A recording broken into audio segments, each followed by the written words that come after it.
더위에 강건하시길 축복합니다. 오늘 우리 계속 여름의 더위가 진행되고 있는데, 우리 한여름의 더위, 우리 모든 성도 여러분, 주의 말씀이 우리에게 힘이 되고 더위를 이기는 능력이 되기를 축복합니다. 우리 강건하시기를 우리 서로 축복하겠습니다. 생기 충만하시고 강건하시기를 축복합니다. 강건하시기를 축복합니다. 강건하시기를 축복합니다.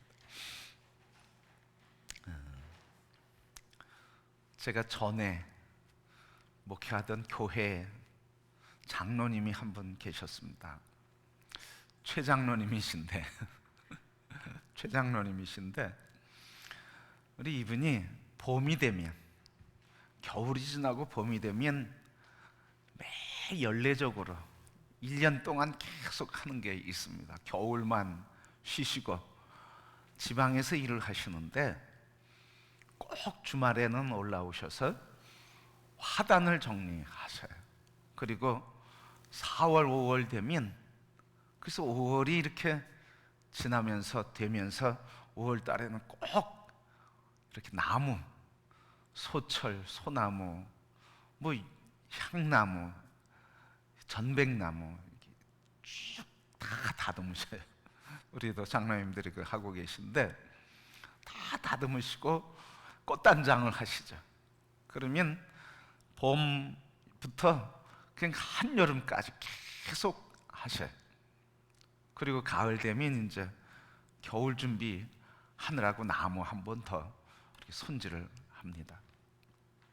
근데 봄이 되면 꼭 하시는 것 중에 하나가 있는데, 추운 겨울을 지나면 화초들이 죽게 되잖아요. 얼어서 죽고 그런데. 그래서 이렇게 봄이 되면 장로님이 꼭 화단을 가꾸면서 화단 앞에다가 화분을 이렇게 쭉 놓습니다. 근데 그 화분을 쭉 놓으시는데 그 한켠에, 같은 공간의 한켠에다가 겨울 동안 죽은 나무들을 뽑지 않고 버리지 않고 그냥 놓고 물을 주시는 거예요. 뭐 소철도 많이 죽고, 또 엔젤혼이라고 그래서 천사 나팔꽃, 그거 뭐 겨울 나기 쉽지 않은데 또 죽고, 그러면 장로님이 버리지 않고 그거를 하단 앞에다가 그냥 놓고 계속 살아있는 거나 죽은 거나 똑같이 물을 주셔요.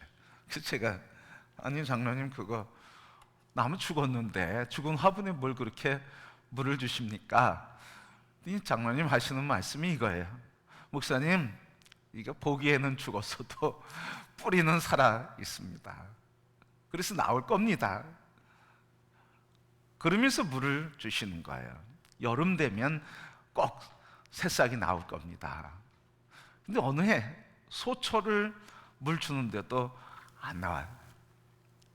그래서 한 해가 지나고 그 다음 해 다 잎이 죽어서 얼어서 죽은 게, 그 다음 해 그 소철 둥그런 기둥이 있죠.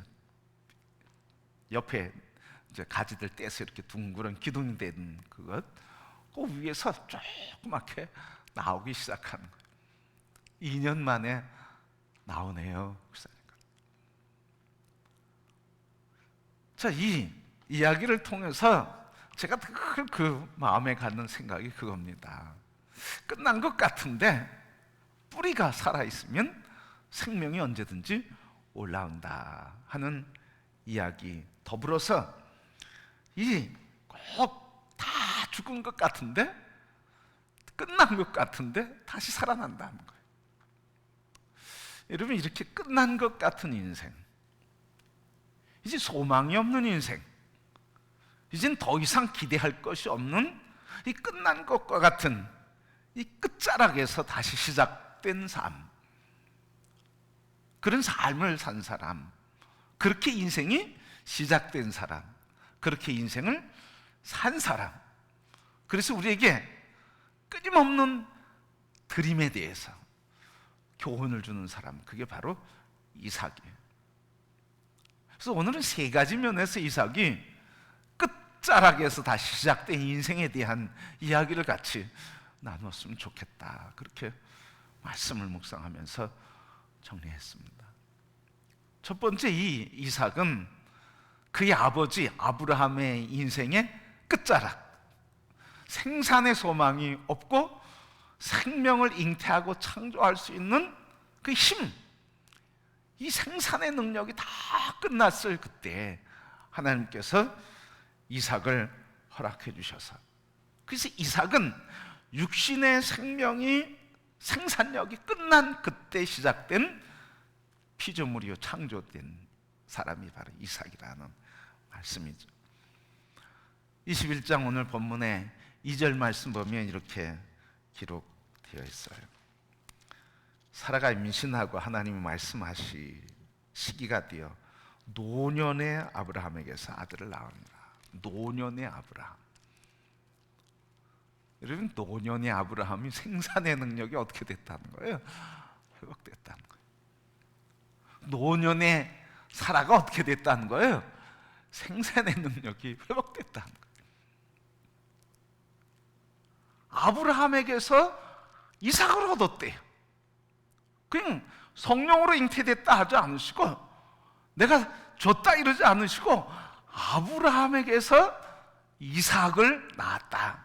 오늘 2절 말씀 보니까 노년의 아브라함에게 아들을 낳으니라. 누가? 사라가 노년의 아브라함에게서 이삭을 낳았더라 그랬으니까, 이 이삭은 누구의 씨앗이에요? 아브라함의 씨앗이라는 거예요. 누구의 태에서? 사라의 태에서. 생산의 능력이 끝났는데 그 끝자락에 하나님께서 어떻게 하셨다는 거예요? 생명의 창조력을 허락해 주셨다는 거예요. 생산 능력을 만들어 주셨다는 거예요. 이런 창조주 하나님, 바로 이렇게 하나님은 이 끝자락에서 생산의 소망이 끊어졌을 때, 소망의 끝에서, 인간의 가능성의 끝에서, 생의 끝에서 하나님께서는 생명을 창조해 주셨다는 거예요. 전능하신 하나님을 우리에게 이삭이 태어나는 것부터 하나님은 전능하신 하나님, 창조주 하나님, 끝났어도 하나님께서 다시 만들어서 다시 회복해서 역사를 이루어 가신 하나님, 전능하신 하나님을 우리에게 보여주고 있습니다. 그러기에 성도 여러분, 끝나도 다 끝난 게 아니라는 사실이에요. 그러니까 포기할 거 없어요, 여러분. 낙심할 수 있어요. 절망할 수 있어요. 그러나 포기할 수는 없어요. 왜? 누가 계시기에? 전능하신 창조주 하나님, 그분은 없으면 어떻게 하시겠다는 거예요? 만들어서도 있게 하시겠다는 거예요. 아브라함과 사라에게 생산의 능력이 없을지라도 그것을 만들어서 주겠다는 거예요. 이게 우리 하나님이에요. 그러니까 여러분, 없는 것 때문에 우리가 절망하고, 할 수 없는 것 때문에 낙심하고, 가능성이 없는 것 때문에 우리가 아파하고 고통하지만, 그러나 우리의 가능성 때문에 소망을 가지면 안 된다, 그런 말이죠. 우리가 할 수 있고 우리가 가능성을 보기 때문에 소망을 갖는 건 하나님 기뻐하시는 믿음이 아니라는 거예요. 물론 가능성이 있을 때도 믿을 뿐만 아니라 가능성이 없을 때도 믿는 거예요. 누구를 믿는 거예요? 나를 믿는 게 아니고, 생산력이 회복될 걸 믿는 게 아니고, 전능하신 하나님을 믿는 거예요. 그분이 나에게, 하나님께서 나에게, 창조주 하나님이 나에게 창조의 일을 행하실 것이고, 말씀하신 것을 어떤 방법이라든지 내 몸을 통해서 이루시는 분이 하나님이라고 하는 것을 믿는 믿음이에요. 그러니까 여러분, 내가 생명을 창조하고 잉태하고 생산할 수 있다고 하는 것을 믿는 게 아니라는 거죠. 뭘 믿는 거예요? 그 가능케 하신 하나님을 믿는 거죠. 나는 그런 생산할 능력이 이미 끝난 거예요. 소망이 없는 거예요. 그런데 우리가 소망을 가지면 뭐예요? 나의 가능성 속에서 내가 소망을 갖는 게 아니라 나의 절망 속에서 소망이 끝난 끝에서 창조주 하나님이 역사하시기 때문에 우리는 하나님으로 인해 소망을 갖는 것, 이게 믿음인 것입니다. 그래서 우리 그리스도인들은 가능성이 있기 때문에 믿는 거 아니에요. 할 수 있는 것 같기 때문에 하는 거 아니에요. 할 수 없어도, 가능성이 없어도 하나님은 나에게 만들어서 주신다. 주님의 교회를 세우는데 같이 하면 좋겠습니다. 나는 그런 능력이 없어서 못합니다고 하는 게 아니라, 나는 능력이 없지만 하나님께서 필요로 하시면 저에게 능력과 지혜와 믿음을 주셔서 하나님이 기뻐하시는 일을 세우실 것입니다. 믿음으로 주님 앞에 반응하는 거예요. 그게 하나님 역사를 이루는 거죠. 내가 갖고 있는 이런 지식, 이런 힘, 이런 젊음, 이런 재정, 그거 가지고 하나님의 일을 하는 거 아니라는 거죠. 우리가 이걸 아주 철저하게 고백해야 할 줄 믿어요. 가능성은 내게 있는 게 아니라 하나님께 있다. 그 소망은 내게 있는 게 아니라 하나님께 있다. 그래서 내가 내 안에 있는 가능성을 보고 소망을 갖는 게 아니라, 내 안에 있는 가능성을 보면 절망이지만 하나님을 바라볼 때 하나님은 나에게 창조주 하나님이시기에 난 그분으로 인해 소망을 갖는다. 여러분이 믿음에 굳게 서게 되기를 축복합니다.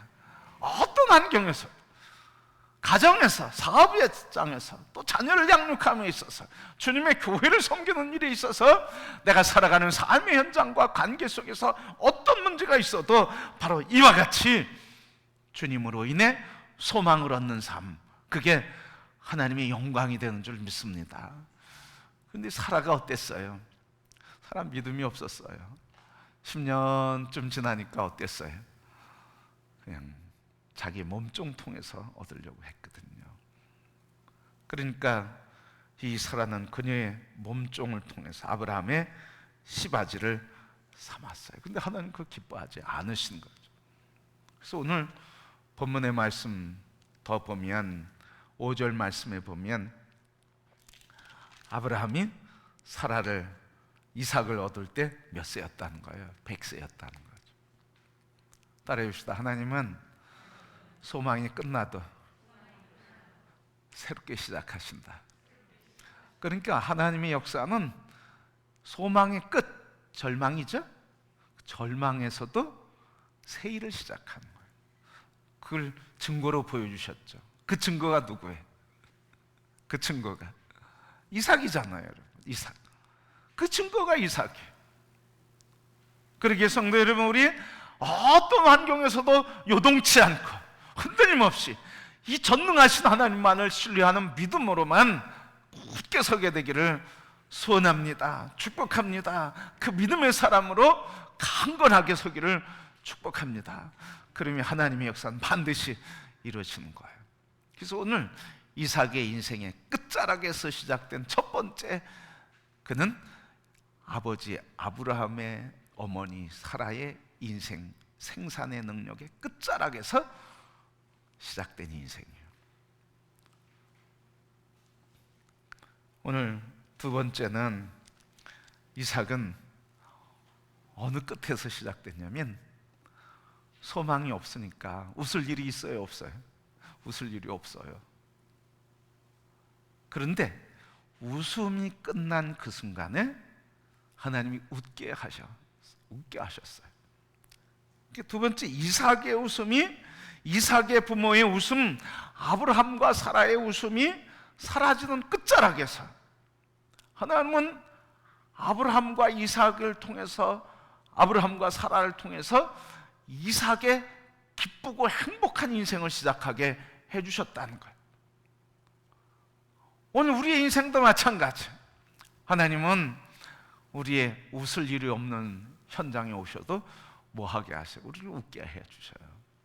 그래서 여러분, 하나님의 영에 붙들린 사람, 하나님을 믿는 신뢰의 사람, 그래서 하나님의 영에 거하는 사람, 주의 말씀 안에 거하는 사람, 주님 안에 거하는 사람, 성령 안에 거하는 사람은 환경에 구애받질 않아요. 조건에 구애받질 않아요. 있고 없음에 구애받질 않아요. 건강하냐 아니냐에 구애받질 않아요. 어떤 환경 환경과 조건에서도 하나님이 그 슬픔과 고통 속에서도 그 끝자락에 뭘 회복시켜 주시는 거예요? 웃음, 기쁨, 희락, 토부, 이 즐거움을 주신다는 거예요. 기쁨과 행복과 웃음을 주신다는 거예요. 여러분, 웃을 때 있어서 웃기도 하지만 없어서도 웃어요. 관계없어요. 어떤 환경에서든지 그 환경을 통해서 주시는 하나님의 동행과 그리고 함께 하시는 이 은혜 때문에 너무 행복한 거예요. 여러분, 우리 성도들이 이런 행복 누리면 좋겠어요. 조건에 좌우되는 기쁨이라면 얼마나 힘들까요? 참 힘들어요. 조건에 좌우되는 기쁨, 조건 없이, 환경에 관계없이 여러분, 기쁨의 웃음, 희락의 영이 넘치게 되기를 축복합니다. 왜 이삭에게 이런 기쁨의 영이 시작되는 인생을 주셨을까? 아브라함과 이삭에게 이 아이를 낳음으로써 오늘 말씀 7절 말씀 보면 누가 그 나이에 아브라함과 이삭이 아이를 키울 것이라고 생각이 났겠느냐? 누가 그 나이에 사라가 이삭을 젖먹일 거라고 생각이 났겠느냐? 상상을 해보세요. 그 나이 되면 육체가 어떻게 돼? 조글조글해지는데 하나님 참 전능하신 분, 생생하게 하시고 전 먹이면서 자랐겠죠. 너무 놀라운 은혜예요. 바로 이렇게 하나님께서 이 아브라함과 사라에게 기쁨을 주시면서 이삭은 기쁨이란 뜻이거든요. 인생이 그렇게 슬픔과 낙심과 자녀 없음에 인해 아파할 때 하나님은 웃음과 기쁨으로 인생을 시작하게 한 사람, 그게 이삭. 여러분, 오늘 우리 인생도 이렇게 되기를 축복합니다. 이렇게 될 줄 믿습니까? 이렇게 된 줄은 믿습니까? 된 줄은 믿는 건 좀 적는 것 같아. 그렇게 된 줄 믿습니까? 그리스도 예수 안에서 이미 된 줄 믿습니다. 우리가 죄와 사망의 권세에서 완전히 죽을 수밖에 없었지만 그러나 십자가의 예수 사랑이 우리를 건져주시고 씻겨주시고 용서해주시고 그 피를 믿는 자마다 자녀 삼아주시고 하나님의 자녀의 권세를 누리게 하시고 그래서 기도 응답의 축복도 누리게 하시고 이 세상을 다스리고 통치하는 지도력과 통치력도 주시고 이 세상을 향해 축복의 통로가 되게 해주셨으니까 우리에게 하나님 얼마나 큰 복 주셨어요. 그러니까 우리가 웃을 일 있어요, 없어요? 웃을 일 없어도 웃을 수밖에 없잖아. 너무 감사한 거예요. 우리 너무 이 땅에 축복의 조건들이 이 땅의 조건들로 바뀌었어요. 저는 두 가지 면에서 생각하는데요. 새마을 운동은 저는 하나님 주신 기회요 축복이라고 생각을 하고 있어요. 왜? 가난으로부터 부욕케 하신 하나님이시니까. 그런데 이 새마을 운동은 또 어두운 면이 있어요. 우리 그리스도인들에게 뭐예요? 하나님의 축복을 뭐로 고정시켰어요? 물질로만 고정시켰어요. 그래서 뭐 사업에서 성공해야 돼, 뭐 잘 살아야 돼, 돈이 있어야 돼, 부자가 돼야 돼, 건강해야 돼. 하나님의 주시는 복을 분명히 우리가 받았는데 그 복을 받고 나서 오랜 시간이 지나면서 보니까 우리 자신들의 신앙의 관점이 하나님의 복을 통전적이고 전인격적인 복이 아니라 물질 중심의 복으로 제한시켰다는 거예요.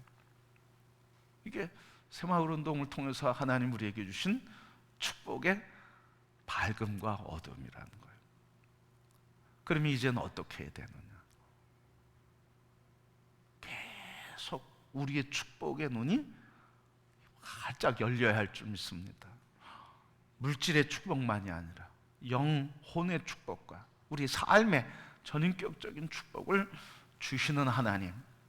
그래서 우리가 물질 하나 가지고 내 인생이 복받았다, 하나님 살아계신다, 사랑한다, 뭐 하나님이 도우셨다, 이렇게 물질 중심의 관점을 넘어서서 물질을 주지 않으셔도, 병이 고쳐주지 않으셔도 내 삶의 새로운 환경으로 만들어지지 않으셔도 나는 이 어려운 상황에서도 주님을 떠나지 않을 것이고 버리지 않을 것이고 주님을 붙들고 살 것이고 나는 이기게 하시는 주님을 믿고 나는 그리스도 예수 안에서 이기게 하시면 믿고 살아가리라.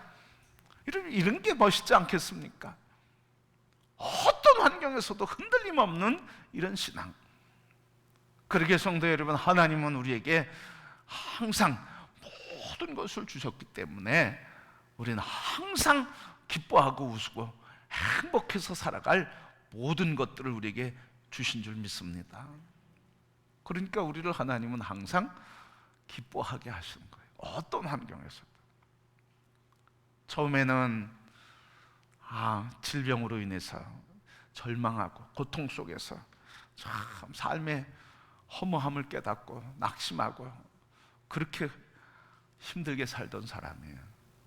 예수 그리스도 부활의 주님을 만나고 내가 죽어도 살지, 내가 죽어도 영광이지, 내가 죽어도 주님 나라 가지, 천국에서 내 삶이 준비되어 있구나. 부활의 주님을 만나고 죽음에 대한 두려움, 질병의 고통을 기쁨으로 이겨가는 사람이 오늘 이 세상에 부지기수로 있어요. 그러니 여러분, 하나님 우리에게 어떤 환경에서도 기쁨을 주시는 거예요. 한번 제가 말씀드린 기억이 있는데, 요즘 간증 패턴이 좀 바뀌었다고 말씀드렸죠. 옛날에는 치료받은 거, 성공한 거, 돈 많이 번 거, 뭐 이렇게 성공적인 이야기들을 간증을 많이 했어요. 또 요즘 간증과 간증 서적들은 어떤 게 많이 나온다고요? 여전히 병을 갖고, 여전히 문제를 갖고, 여전히 아픔을 갖고 있어. 그런데 그 속에서 주님과 만나는 그 교제, 주님이 그 속에서 나를 위로해 주시고 힘을 얻고 그 둘러싸고 짓누르고 있는 문제로부터도 주님이 나를 붙잡으심으로 내가 그 도움으로 이겨가는 믿음, 이겨가는 삶, 이게 감사하다고 그렇게 고백하는 간증들이 많이 나오기 시작했어요. 우리 국민들이, 그리스도인들이 깨닫게 됐다는 거예요. 방금 전에 말씀드렸지만 그 전까지는 잘 돼야 돼, 건강해야 돼, 돈 벌어야 돼, 성공해야 돼, 이런 가치관으로 신앙을 측정했는데, 근데 지금 이 시대를 살아보니까 아무리 열심히 해도 돈을 벌 수가 없는 구조적인 문제가 있더라는 거예요. 거기서 발버둥치고 아무리 새벽부터 밤늦게까지 일을 해도 그 구조 속에서 나올 수 없는 한계가 있더라는 거예요. 그래서 지금까지 얘기했던 하나님의 축복에 대해서 달리 생각하게 되는 거예요. 하나님의 축복은 열심히 경외하며 살면 복 주시는데 그 복은 물질의 복이 아니라, 물질의 복만이 아니라 그걸 넘어서서 물질과 관계없이도 오늘 나의 삶에서 위로해 주시고 천국을 소망하면서 천국을 여기서 살아가는 삶, 이게 복받은 인생이구나 하는 것을 알기 시작했어요. 고백하기 시작했어요. 그러니까 우리 신앙 고백도 그거 해야 되겠죠. 물질 중심적이고 물질주의적인 그 감사, 성공지향적인 감사만이 아니라 그걸 이제 넘어서서 하나님, 성공과 축복은 하나님 손에 있으니 저에게 은사대로 주시기를 원합니다. 제가 재정의 일꾼 되기를 원하면 이 경영하는 기업에 재정에 기름 부어 주시고, 그래서 기름 부어 주신데 이 재정을 하나님의 영광을 위해 존귀하게 쓰게 해 주옵소서.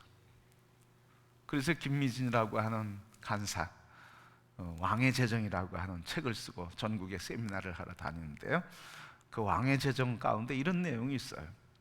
성부는 성빈을 도와야 되고, 성부는 성빈의 삶을 살아야 되고, 성빈은 성부의 삶을 살아야 된다, 이렇게 얘기해요.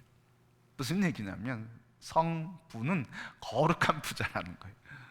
성빈은 거룩한 가난함 속에 주님의 나라와 사역을 이루는 선교사와 목회자들이라는 거죠. 그래서 이 성부, 하나님께서 재정에 기름 부어서 하나님 나라를 이루게 하시는 사람들은, 이 성부는 하나님의 성빈을 위해서, 영혼 구원과 세계 복음화를 위해서 이 재정을 흘려보내야 되는데 성부는 성부로 살면 안 된다는 거예요. 성빈으로 살아야 된다는 거예요. 하나님 주신 재정 내 것이 아니고 하나님이 주신 것이라고 근검하고 절약하며 하나님께 우선순위로 이 재물을 드려야 된다는 거예요. 그래서 그 모임에 가면 늘 축제가 일어나요. 하나님 주신 재물 오늘 흘려보내, 플로잉이라고 해가지고 오늘 제가 이런 선물이 있었습니다. 이런 은혜를 받았습니다. 오늘 저에게 이런 게 있습니다. 제가 오늘 이것을 플로잉하고 싶습니다. 필요하신 분들 시간 나오시길 바랍니다. 그러면 그거 필요한 분 나와서 그냥 갖고 가는 거예요. 또 그분들은 그거 받고 그냥 또 자기가 있는 거 다른 것도 흘려보내는 거예요. 글쎄요, 성도 여러분, 우리가 그에게 다 할 수 없지만 분명한 것은 하나님은 우리에게 범사의 복을 주시고 범사의 웃을거리, 기쁨거리, 행복거리를 다 주셨다는 거예요. 그렇게 오늘 이삭, 그 아버지, 어머니 인생의 끝에서 헛웃음을 주고 어이없는 웃음을 주고 그게 가능하겠냐고 가당치 않다고 했던 그 웃음을 하나님께서는 진정한 기쁨과 웃음으로 바꿔주시고 그래서 인생을 시작하게 해주셨어요. 그래서 이삭은 언제 태어난 거예요? 가당치 않다고 하는 비웃음, 불신의 비웃음, 어이없다고 하는 그 웃음, 그 끝에서 하나님 진정한 웃음으로 인생을 시작하게 한 사람, 그게 이삭이라는 거예요. 그러면 우리의 인생도 예수 그리스도 안에서 우리가 가능성 없는데 그분 안에서 그분으로 말미암아 우리 인생이 항상 기쁨 그리고 웃음, 행복, 이 인생으로 시작되는 삶이 된 줄 믿습니다. 그 믿음으로 살길 축복합니다. 없어도 당당하세요, 여러분. 부족해도 당당하세요. 왜? 하나님이 나의 목자 되시니까. 마지막으로 세 번째, 이 이삭은 아버지와 동행한 죽음의 길 끝자락에서 새로운 인생이 시작됐어요. 이 이삭의 삶을 묵상하면서 이삭의 삶을 어떻게 전할까 해보니까 묵상하면서 생각나는 게 끝자락이라는 거예요. 끝. 그러니까 이삭은 끝에서 시작됐어. 끝에. 그런데 어느 끝? 죽음, 생명의 끝에서 그의 인생이 새롭게 시작됐다는 거죠. 하나님께서 아브라함에게 내 사랑하는 독자, 네 아들을 내게 제물로 바쳐라. 그러니까 아브라함이 아비가 두말 없이 그냥 이삭과 함께 번제단에 드릴 불과 화목을 들고 가는 거. 오늘 이 말씀 이전 말씀에 보면 22장 말씀에 보면 그 다음 22장 말씀에 보면 이삭을 번제로 드리는 이야기가 나오는데 이삭이 얘기하거든요. 아버지, 번제에 쓸 것들은 다 있는데 왜 제물이 없습니까? 이러니까 아브라함이 뭐라고 그래요? 하나님께서 그의 산에서 준비하리라 그렇게 말씀하시니까 이삭이 그냥 그런 줄 알고 간 거예요. 그런데 자기가 결박당하죠. 결박당할 때 이 티네이지 17살 정도 됐을 거라 그렇게 얘기하는데 아버지가 결박하는데 그때 혈기왕성하지 않았겠습니까? 그럼 아버지 자기를 결박해서 재단에 올려놓고 칼로 치려고 하는 걸 다 지금 흐르는 상황을 보고 있는데 뛰쳐나갈 수 있죠. 도망할 수 있죠. 아버지를 향해서 저주할 수 있고 같이 몸싸움 할 수도 있죠. 그런데 이삭은 그냥 묶이고 아버지가 칼을 들려 치려 할 때도 그냥 그걸 받아들이겠다고 했던 거예요. 바로 자기 자신의 몸, 아버지와 함께 동행하는 이 죽음의 길 끝자락에서 자기의 생명을 다 번제단에서 완전히 올려드리고 칼을 들어 치려 하는 순간 하나님께서 아브라함아 아브라함아 부르시면서 이제야 내가 네 사랑하는 독자도 아끼지 않는 것을 내가 알았다 하시면서 뒤를 돌아보라. 양 한 마리가 나무가지에 걸린 것을 제물로 드려라. 그렇게 해서 이삭의 인생이 새롭게 시작된 거예요. 죽음 끝에서. 그렇죠? 성도 여러분, 오늘 우리 그리스도인의 삶이 바로 이와 같습니다. 번제단에 어린 양 예수 그리스도로 인해서 우리가 새로운 인생이 시작됐어요. 그러니까 우리 모두가 다 인생이 끝이라고 낙심하지 마세요. 인생에 소망이 없다고 절망하지 마세요. 내가 생각하는 가능성이 다 끊어졌다고 여러분 스스로 좌절하고 주저앉지 마세요. 인생을 한번 돌아보시길 바랍니다. 오늘 하나님이 한 번도 나를 실망시키지 않으시고, 그 찬양하는데 우리 친구 집사가 생각이 났어요. 친구 집사가 어렸을 때부터 세상을 불알 친구죠.